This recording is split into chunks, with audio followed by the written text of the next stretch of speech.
You see in our front picture here a heart made out of money, and in a way, retention is a big money issue for us in all of our colleges because it's hard enough to find a student that signs up, but once you have a student that is signed up in your college, you want to make sure that they are successful, of course, maintaining the standards of quality.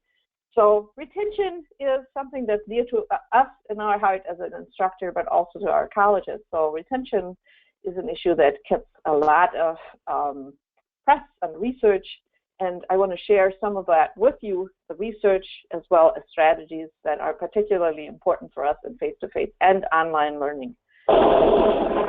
So to kind of catch our attention, you just got to meet our retention giant. And the retention giant that I want to talk about today is the positive classroom environment. And there's a lot of information in terms of research that shows us that non-academic factors have a positive correlation, a positive relationship to retention. And that is true for face-to-face as well as online classes. It's interesting that when you look at the research, you see that academic self-confidence, achievement motivation, academic goals, all are factors that are correlated with retention and maintaining persisting students. But if you're looking at what had the strongest relationship to college GPA, that means to our grades that students get, social support and social involvement actually have the strongest relationship out of all of the non-academic factors. So I think it stands to reason that academic factors are important, but if we're looking at what else we have to control, social support and the social environment are hugely important, hence the idea that it's a retention giant. Obviously, there are a lot of factors involved in skillful teaching, and I would imagine that all of us are skillful teachers. We have on the very bottom of this pyramid our foundations of essential beliefs, our pedagogy, and we're good managers, especially in the online environment. We have to be excellent managers in regards to space and our software and programs that we use. Our instructional strategies are important. Motivation is a big factor, and here is the area. If you're looking above motivation, we have curriculum planning, but if I look at what really pertains to the little seminar that we're having today for this hour, it's that blue area out of this pyramid of skillful teaching. So we're looking at personal relationship building, class climate, and expectations as they pertain to our instruction in the college environment. So if we're looking at factors that increase satisfaction and relevance for students, we're looking at rewards. For example, do students receive certificates? Do they get praise? How do we highlight the success? A lot of that is probably hidden in feedback. Colleges are going to certificate programs, and there's all kinds of incentives now where you can earn certain little, what is the term I'm looking for? Badges? Pardon me? Did you say badges? Yes, badges. Badges is what I was thinking about, right. Also, what is really important to students is that the course feels useful to a real situation, because many students obviously seek out education because they want to improve their work skill, and a feeling of usefulness improves their motivation. Useful and meaningful go hand in hand, and oftentimes we use case examples and such to make things more meaningful. And choice. Students' choice is important, and we always have to walk a tightrope between choice and clarity, so we don't want to clutter our courses with too much choice. And on the other hand, autonomy and choice improve satisfaction and a feeling of relevance. So what are really the actual correlations? And so here in this little area that we're talking about, and I have the green slides, we're talking about the academic and non-academic factors and actual correlational data. And when you're looking at social support, as a success predictor of college, when you're looking at this, the three correlations that I've selected here are the high school GPA, academic-related skills, and social support that a student feels. All of these three areas are strongly correlated with college success. And what's neat about this correlation is, first of all, in that academic-related skills obviously are highly correlated to college success. But when you look at social support a student feels, that is actually a stronger correlation than the high school GPA alone. That gives you a little sense of how important that factor is. And looking at factors that determine whether students actually engage or do not engage, disengage with our classroom content, whether it's online or face-to-face. Then face-to-face environment, class size is a big determinant. So when you have students, well, if you have 40 or more students in the classroom, that alone is a factor that will have a negative impact on engagement of students with the content in the classroom. However, when you go into the data with a little bit more of a fine-tooth comb, you see that there are factors that even in a large classroom make a positive difference. For example, when the instructor uses smaller groups for discussion, there's more communication going on. For example, the moving around talking to people, is the instructor talking with students before class? Are we seeking physical proximity to a student while talking? And are there nonverbal immediacy behaviors? And what that is, we're going to discuss in a second. But what this tells me is that even in a large class, that smaller groups and more communication have a really positive effect. So what does that mean? From a psychological perspective, it means that when we get deluded personally in a larger number of people, we don't function as well. Human beings function better when they're socially connected. And small groups, communication, that delusion, not delusion, but delusion effect of being in a larger group and just not feeling as connected. So we need a social context, and as an instructor, we have some control of creating a social context so our students can function better. So how does this work? I mean, from a research and neuropsych perspective, if you're looking at our brain here, and we're looking at different parts of our brain, is that in our neurons in our brains, there is an effect that's called mirror neurons, and that is that we actually mirror in our brain activity, the brain activity we see through the behavior of others. So, for example, if I'm looking at the area here, when for example, you take a sip of a coffee cup, all right? I understand your intention. You're picking up your cup because you want to take a sip. I imagine in my brain imagines that I would make the same movement. So actually my motor neurons mirror your behavior. Even though my arm doesn't move, my brain acts as if my arm was moving. And I see you reaching for the cup. So what that means is that what matters to us is what other people do because we mirror it in our own brains. And when I look at that, for online students, I mean, for a face-to-face student, that makes it easy. For example, an enthusiastic instructor often has enthusiastic students. And we certainly do a lot of modeling for students. But in an online environment, that might be a little bit more indirect. And so what can we do there? And what does the research tell us about this? And actually, the research finds similar findings that social interaction in an online course correlates with how much students enjoy a classroom. A close and intimate student-teacher relationship also is a factor that influences online engagement in the classroom. And interaction among students influences how much people are engaged. So the social interaction factor is also present in an online environment. However, we might have to go about with some different tools.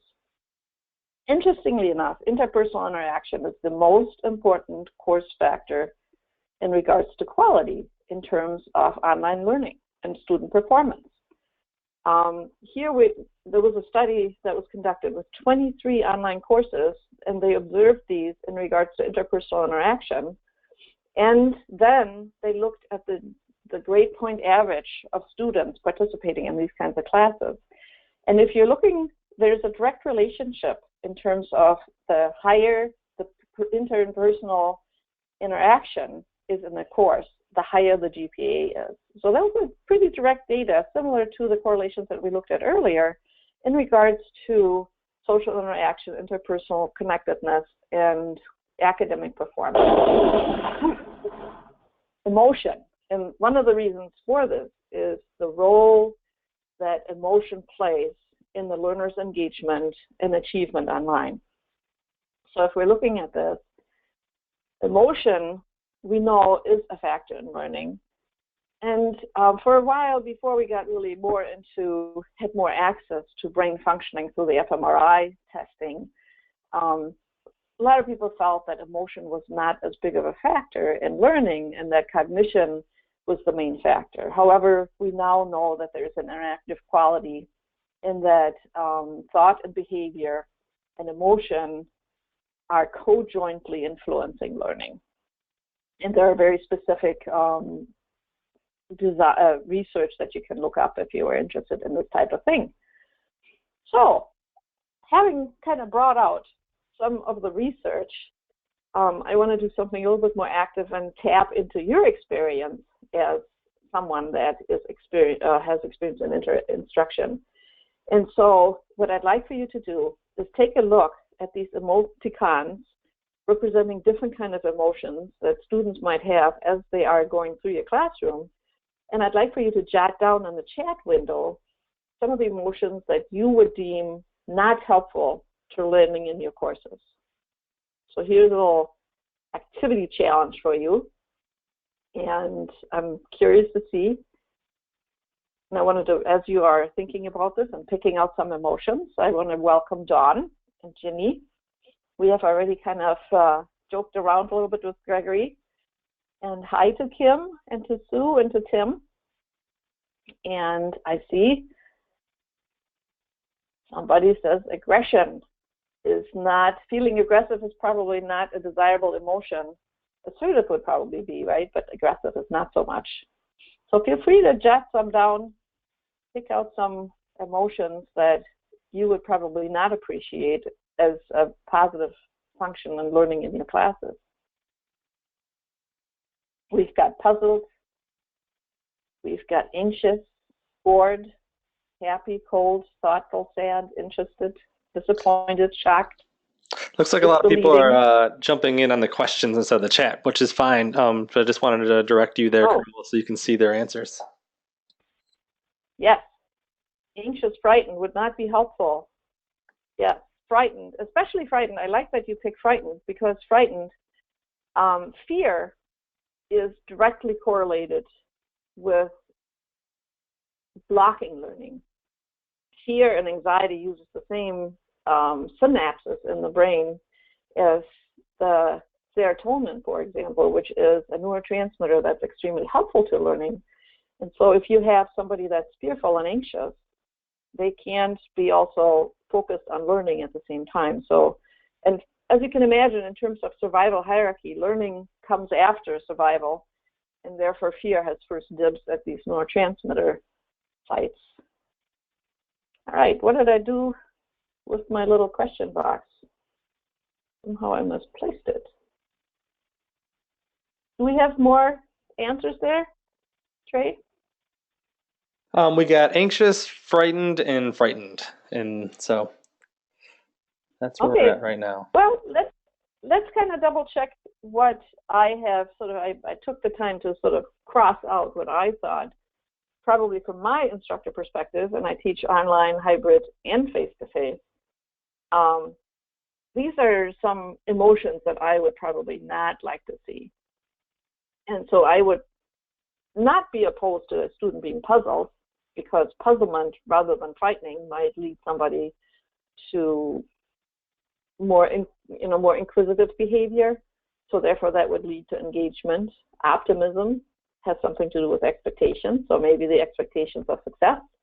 Happiness and thoughtfulness, being interested, shocked. Well, the shock value can wake somebody up. Disbelieving, determined, confident, perplexed, surprised. All of those are probably emotions that I would see in the classroom as positive. So here's the next question for us. If we deem some of these experiences not helpful, what are some of the triggers in the classroom that could get in the way by triggering some of these unhelpful emotions? So when you were saying frightened, what is in your experience when you connect with students, what frightens them?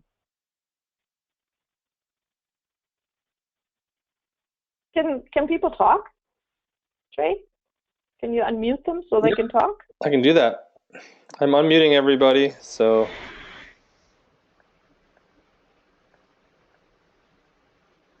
Anybody got some thoughts? All right. So what we're looking for is some information on what can we remove, what are triggers that trigger some of these unhelpful emotions in an online or face-to-face environment, and what can we do to remove some of those triggers? Or what is it that you are doing already in that regard?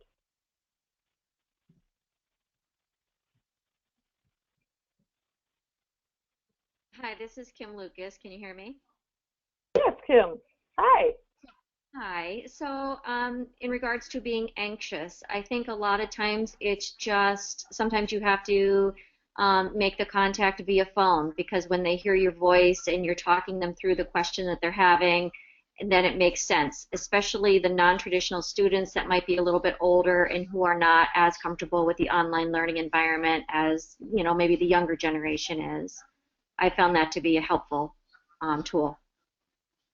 Yeah, I certainly would agree with that. And what you're saying is like they hear your voice and you can respond more directly to what it is that their experience is, right? So basically what you're doing is you're reducing the distance between the student's experience and your presence by making a phone call. Hi, this is Greg Austin. In an online environment, hi. I tend to, during my weekly announcements, which also get sent out by email, I try to be very positive and very encouraging. And I try to do that every single week, as well as if I'm giving detailed feedback to an online student, I'll also not just point out some of the negatives, but also talk about some and give positive feedback as well. Yeah, so you find something that they did positive as well as something that they might need to improve. Right. Yes. And sometimes that takes a little bit of a stretch. If you have somebody who's very inexperienced and seems to have presented something that is not as to the level of quality that you were hoping for, but they are present, so you can reinforce them for that, which is, the positive reinforcement that we've talked about earlier. Those are good ideas. Does anybody else want to add something here?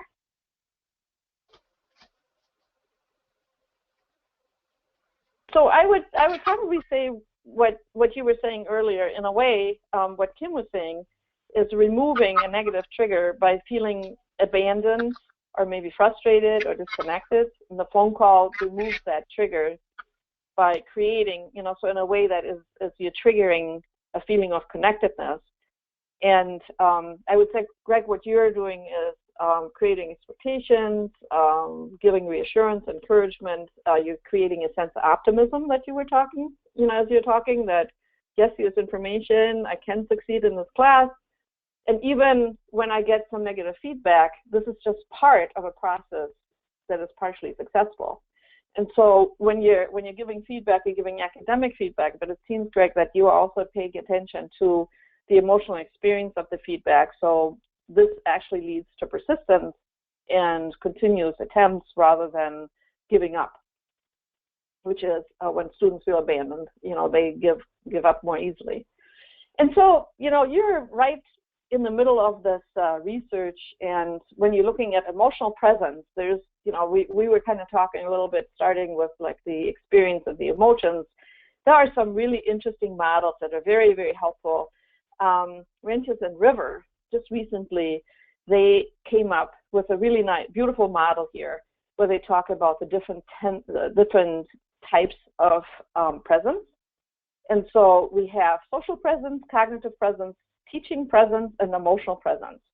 And so obviously, as a teacher, we need to establish that social presence and the teaching presence so that the student can have the cognitive presence. However, that emotional, presence, what Greg was saying, fits right here into this area of emotional presence and teaching presence. Can you see my little, when I'm moving my cursor, can you see that? Yes, we can. Oh, good. Okay. So, Greg, you feel, when you were looking at feedback, you were giving cognitive feedback, but you were adding an emotional area here.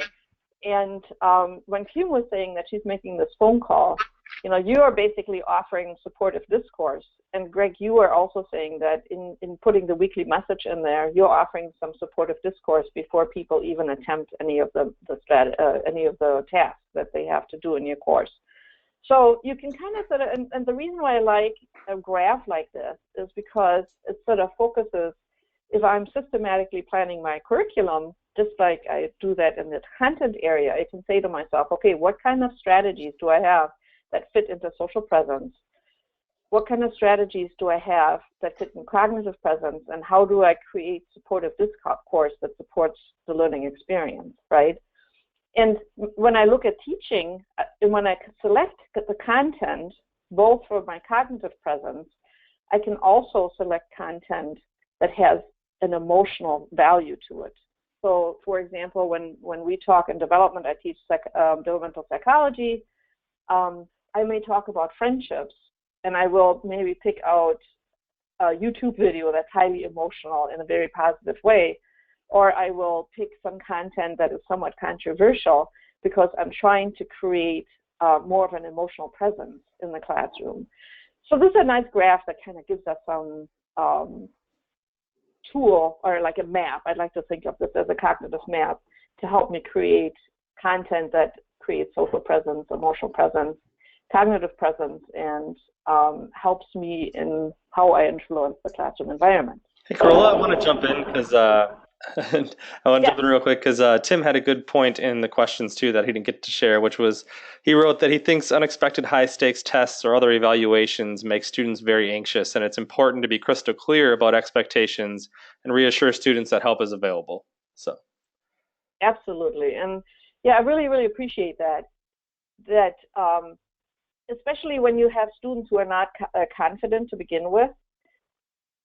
If you look at some of Vygotsky's teachings and the zone of proximal development, a student that has higher level of confidence can endure a higher task level and greater insecurity. So especially the students who are at risk at lack of retention, the students that we are concerned about losing, they might be able to tolerate a higher skill challenge if they have some predictability. And so if you're anxious and you don't have enough experience, obviously your expectations are less optimistic than those of a student who has had a lot of positive experiences. So I think that's a terrific way to do that, Tim. I appreciate that.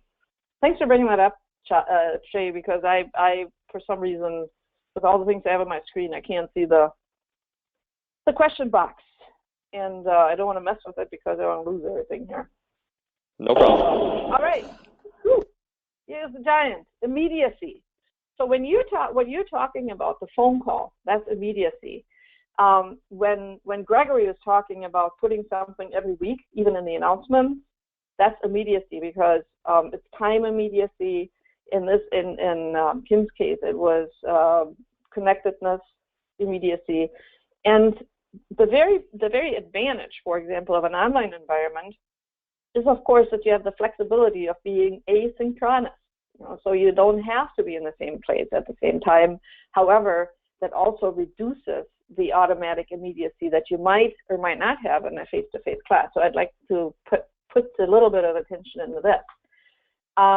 So we can actually increase the experience of physical or psychological closeness, and that's the reassurance. I mean, think about reassurance. Reassurance is if somebody takes you by the hand and guides you, right? That's a good metaphor for it. So what can we do to increase that immediacy? And so like the trust, if you think about trust, it relates completely directly to what Tim was just talking about. Trust is that you have an expectation of somebody not being harmful, and you gain that trust from either reading certain pointers about this person that you associate with trust, or by prior experience that was predictable. And here you come, with the predictability and the shocking and unpredictable test expectations that we were mentioning, right? So if you're perceived as confident, caring, and responsive, the trust goes up. And so therefore, that increases the immediacy where the student feels basically connected, so that their mirrored neurons and their motivation help them be engaged in your classroom emotionally and cognitively. And also, if you have greater immediacy, you do actually have greater control over your environment, and they work much better than coercive strategies that oftentimes, can, in the worst case scenario, make somebody so uncomfortable that they drop a class, even though they would have academically maybe a chance to manage. And so if you're talking to a face-to-face environment, we're looking at modulating your voice, having eye contact, smiling. All of those actually show up in research about student learning. By the way, one of the elements of presence and immediacy is if you do video contact, there's some research that shows that if you show your hands in a video environment, that it increases trust. Isn't that interesting? So there's interesting, if you poke around a little bit in terms of immediacy, there's some interesting research studies that can help us with simple tricks that take no time to increase our immediacy. All right, so as we're looking at this, oops, I gotta get to the right point here. I want to show you a couple videos of a face-to-face interaction, and we're going to translate some of that content also into an online environment. But just to kind of not that this is new and that you're not familiar with it, but to highlight our attention to it, I want to give you a little observational task. All right. So here's a little overview of what are actually behaviors, teacher behaviors, that are nonverbal and that increase an experience of immediacy. And I broke this down a little bit to make it a little bit more observable. And if you're looking at this, physical proximity, just simply being close physically, moving closer to somebody, standing closer to somebody, or sitting closer to somebody, increases this immediacy. Body orientation. If I'm leaning forward into you while I'm talking, or I'm leaning back, that has something to do with immediacy. Touch. Now, you may feel certain ways about touch. Touch is something that's a little touchy, but touch, even if you don't touch a person directly, sometimes if you put your hand on the table where they, that's sort of a touch that's safe in terms of an academic environment. However you're sharing, it's a little bit like touch. So you have some options to make the touch maybe appropriate here. Eye contact is a big one. And again, culturally, you have to tune in that people who are in society, regardless of what the culture is, but if you are in a position of power, sustained eye contact can actually be perceived as intimidation. So I think eye contact is good, but it's not a bad idea to have the eye contact and glance away, and have eye contact and glance away, unless you want to increase your personal power, which you can do with more eye contact. Smiling, oh, didn't want to do that. Oh, messed around with my mouse here. Sorry about that. Smiling, nods, being animated, moving your body around calmly, changing in pitch and tempo, making some pauses, or you speak. All of those are tools to increase immediacy. So what I want to do is ask you to make some observations. And if you're looking at anytime, I'm going to show you two clips, one with a lot of immediacy and one with laughably little immediacy. And I would like for you to just type in an X into your chat box or your question box when you see a lot of immediacy. All right?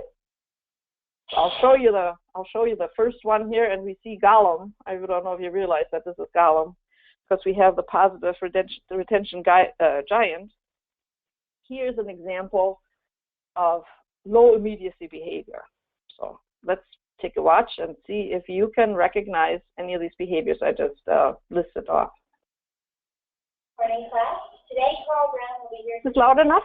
with you about proper food Yeah, it's good. to eat while you are in exam week.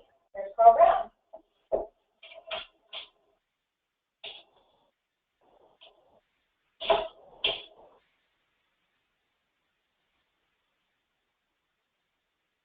Is you incredibly stressful times, especially if your academics function is like while reading books your family is extremely important. It's also important to make sure you like foods that help keep you sharp, make sure your concentration levels are high.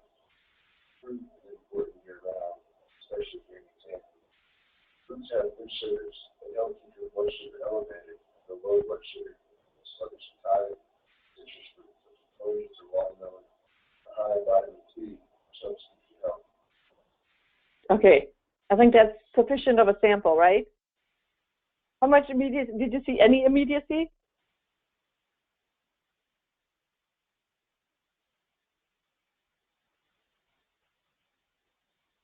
Jay, do we see any answers?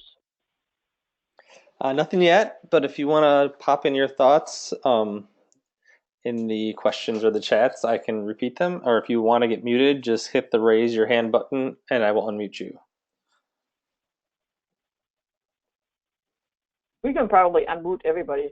Unmute everybody. It's sometimes it echoes then off of your computer, so I. Oh, okay. Well, I trust that you know what you're doing there.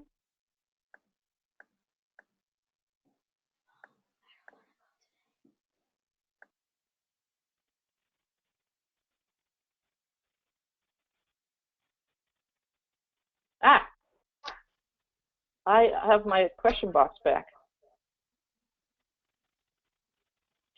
Okay, Kim says he is completely disconnected from the class, and Tim says he thought no immediately. John says none. Tim says none, and I certainly agree. All right, and so it's nice sometimes to have a baseline. I'm going to show you the same instructor where they really tried to increase immediacy, and I like the example because it highlights what the strategies are. All right, so here is the second sample, and here is our instructor.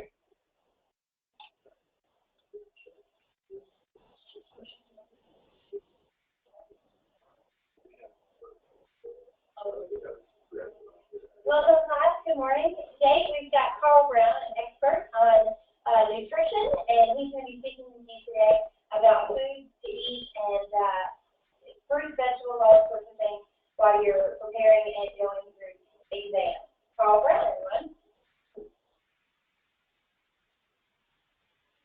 It can be an incredibly stressful time for students. The pressure of your academics can cause you to neglect your nutrition. While hitting the books during your exam week, it's extremely important that you make sure you eat the right food, and this can help keep you sharp and make sure that your concentration level is at its highest. Fruit is important year-round, but especially during exam week. Fruits have good sugars that help keep your blood sugar elevated. With a low blood sugar, that can lead you to be sluggish and tired. Citrus fruits like oranges, watermelon, they're high in vitamin C, which helps keep you healthy. Fruits also have simple carbohydrates that can be broken down quickly by them. All right, I think that gives us a good sample. Could you see any of the strategies that we had earlier had in this list of nonverbal immediacy? Carla, do you mind going back to that slide where you had the list of things? No, that's a great idea. There we go. Here we are. Move closer to the students while talking. Hand gestures, eye contact, movement. This is what Tim says. Kim notices eye contact.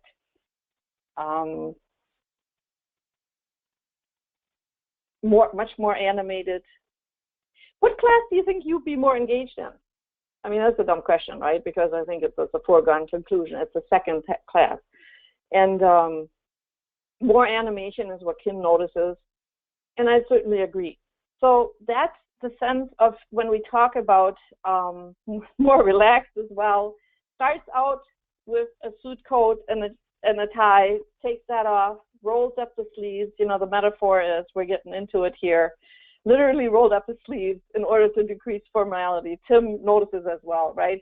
So I think the second example with the same instructor gives a completely different experience for the student. And I think that's, you know, the message that's really important, that it makes me think, if you've ever gone to the opera, have you noticed the insane makeup if you've ever seen an opera singer from up close?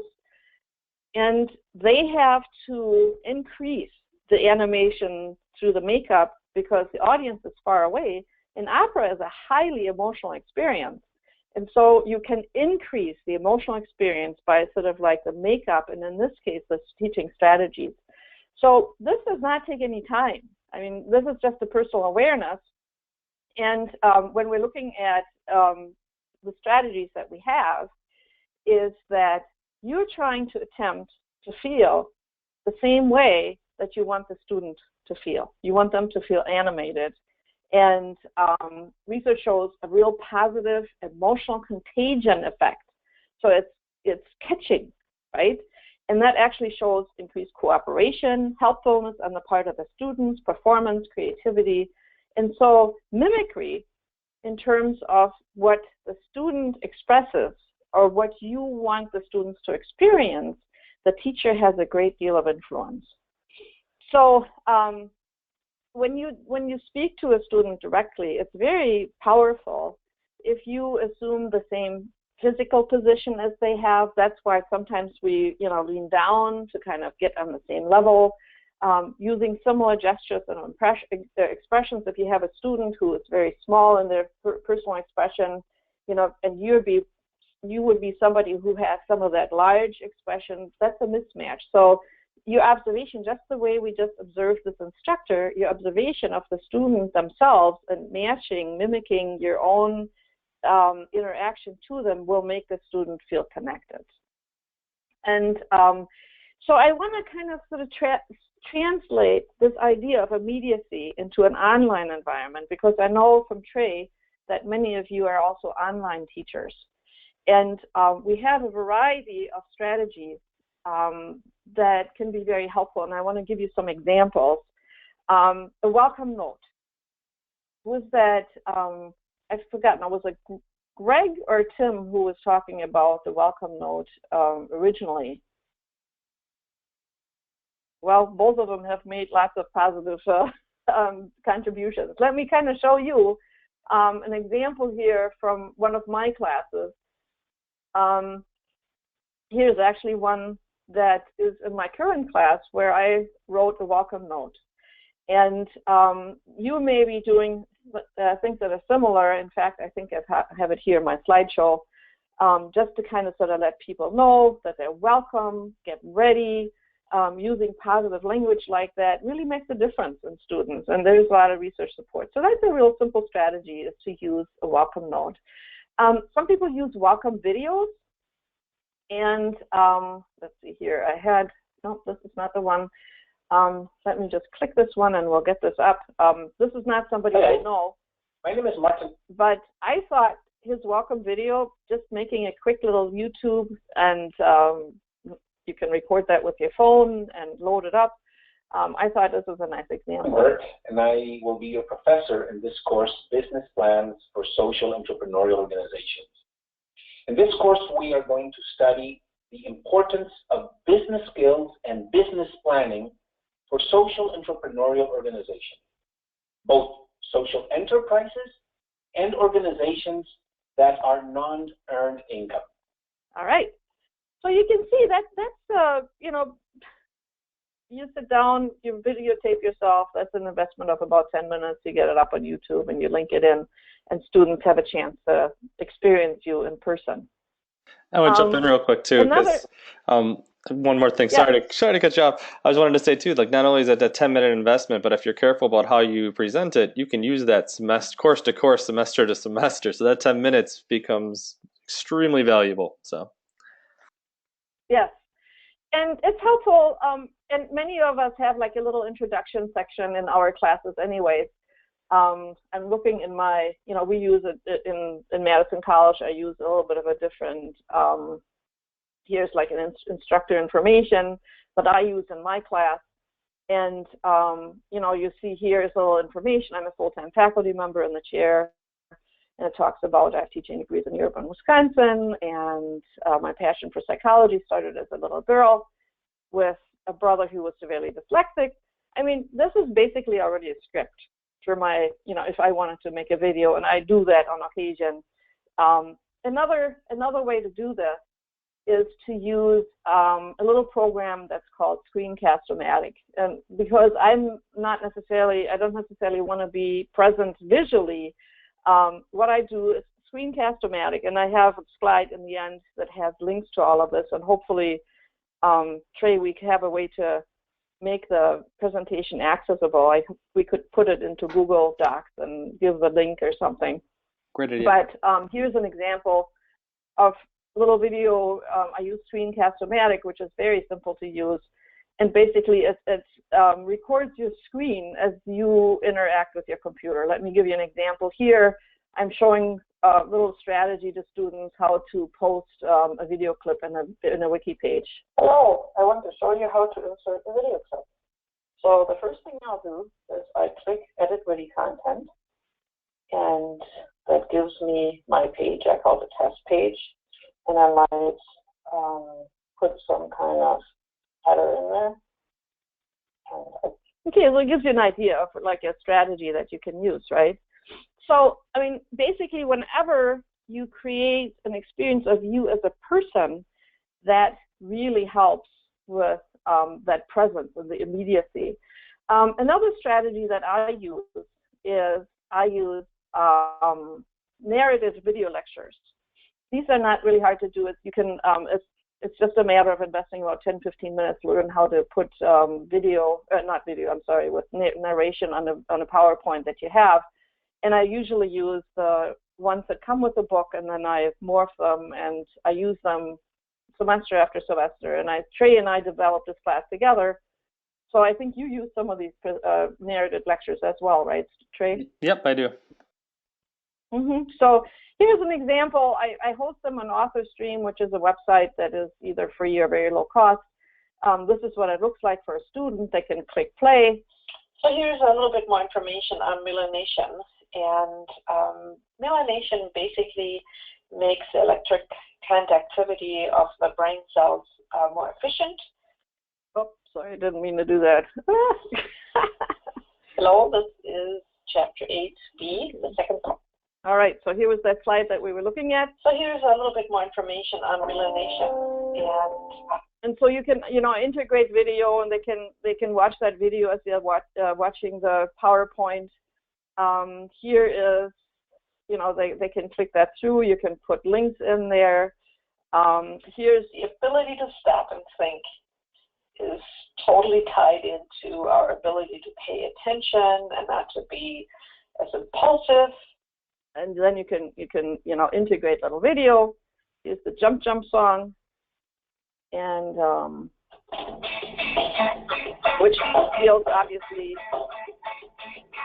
I'm listening to it, sorry, but I can't sit still. Talks about emotional regulation in children. So it's not that hard to create narrated lecture. What you have to watch out for a little bit is if you're creating narrated lecture, like if you do have somebody who is hard of hearing, you might have to provide some transcript. So it's a good idea to create your transcript first and then create your lecture, so that if need be, you can provide a transcript to anything that is lecture-based. another little strategy I wanted to show you to increase social presence is, and now I think I just sort of messed this up a little bit here, but I can find it. So in my second week, as you can see, I have these to-do lists. There's a little tool that you can use. It's called a Voki. It's very easy to use. And again, I'll show you in the slide here in a minute. I'm not a technological expert, but you can create a little character, and you can type in some information, and they'll speak it for you. So here, for example, this little Paul. Welcome to week 2. First, we read chapter 2 and watch the narrated lecture for chapter 2 to learn about developmental theories. Then you write about your own development in a discussion board.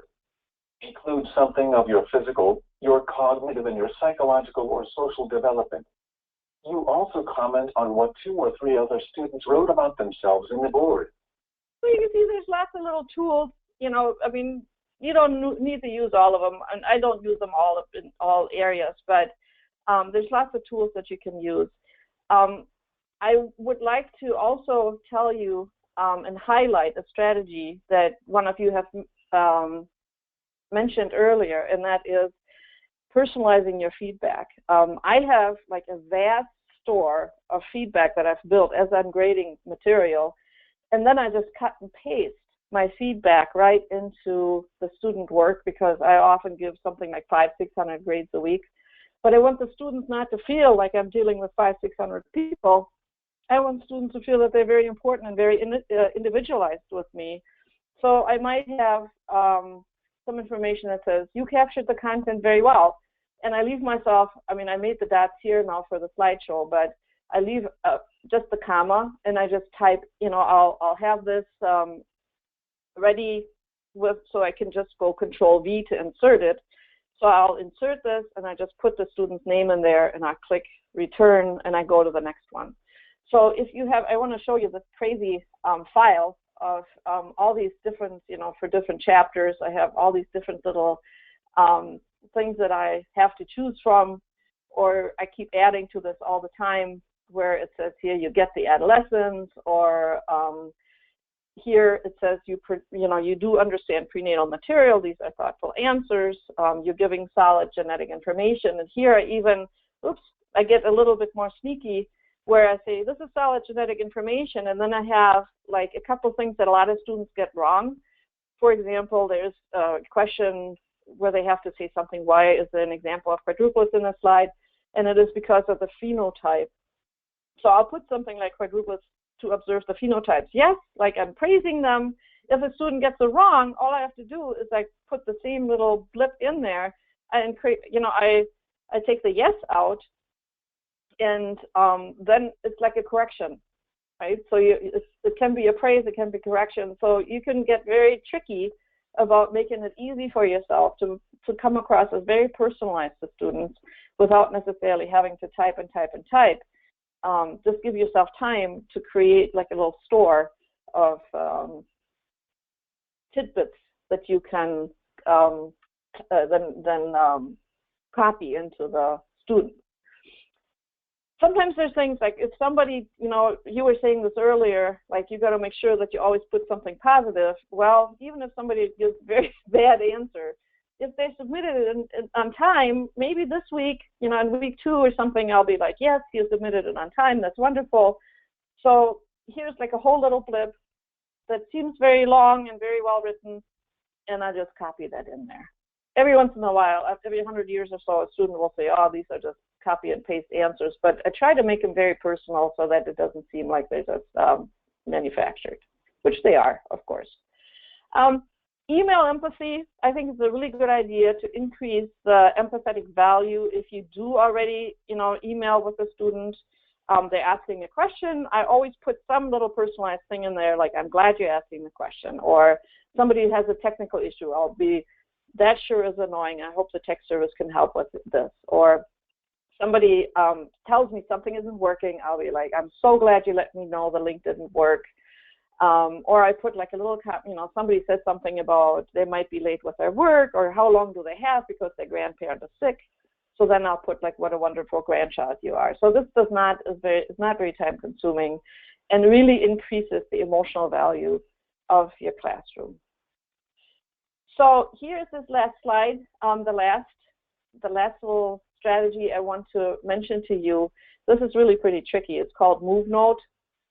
And if you go, I think I have this here up in my, oh, I got so many things open now here. Okay, here we go. Here is a couple of documents. First, we have this text file, which I'd like you to read, and then please go on and study this picture carefully. I can pause at any point, and I can easily add more to my video. Okay, so what you see here is a free program that is very easy to use, and if you want to learn about it, I put a little tutorial in here that lets you add like a little video box into like a Word document, or it makes a little slide. All you need to do is download this whole program. It's free, and it takes very little time, so you can actually insert yourself into even Word documents or other documents where students then have the instructions or have you present right on the spot. All right, so that's kind of sort of the information that I have. I want to spend the last few minutes here for any questions that you might have or comments that you want to make. All right, I'm going to go ahead and unmute everybody. So if you have a question, just jump on in.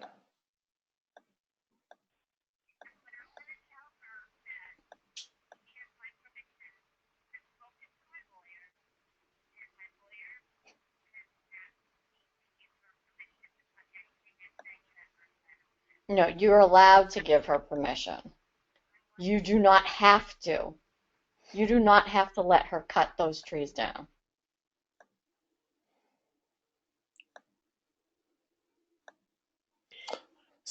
Kim didn't know. Kim is asking. Yeah, go ahead. Kim is asking if I'm posting this for reference. And Trey, do you have the people's email addresses? Yep, I will send this out to everyone. And I am working on a place to house everything. In Psych, we have one. But and I think business has one too, and I'll share that with Jamie, who can then post it in the business area. But the other areas, I don't know if they have the resource sites up yet. But I will also email it to everybody. I have a Google Doc.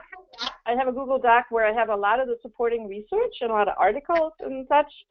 And what I can do is I can make a version of that Google Doc place, like a page, and I'll put this presentation in there. And then if you have the possibility to send out that link, then everybody has access. They can download this presentation, as a PowerPoint, and has all the links in it, and there's a lot of PDFs and web sources that you can look at.